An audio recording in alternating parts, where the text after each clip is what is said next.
Pakistan peoples party ने senate में इंतखाबात मुलतवी करने की करारदाद की शदीद मुखालफत की है। शेरी रहमान ने कहा कि पीपल्स पार्टी का वाज़ेह मौक़िफ़ है कि 8 फरवरी 2024 को इलेक्शन हो। पीपल्स पार्टी खुद दहशतगर्दी का शिकार रही है और मुल्क में मुश्किल हालात हैं, लेकिन आइन, कवानीन और सुप्रीम कोर्ट का ऑर्डर भी सबके सामने है। उन्होंने वाज़ेह किया कि 14 मेंबरान की मंजूर शुदा करारदाद की कोई हैसियत नहीं और करारदाद कानून नहीं होता।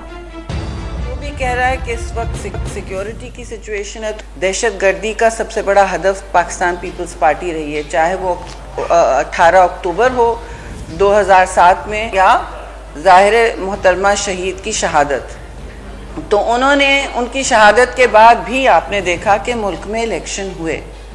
दहशतगर्दी के हवाले से कोई और सेंसिटिव नहीं है और हम भी जानते हैं कि मुल्क में मुश्किल हालात हैं, लेकिन मुश्किलात में हमारा आइन सामने रखा है और उसके साथ हमारे कवानीन भी हैं। उसके बाद सुप्रीम कोर्ट का भी एक ऑर्डर आ चुका है।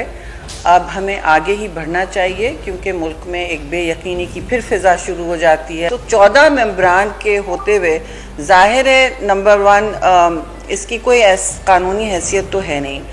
करारदाद की वैसे भी ये कानून नहीं होता, करारदाद कानून नहीं होता। ये इसमें हाउस की जो लोग वहाँ मौजूद हैं उनकी विल का इंटेंशन पता चलता है।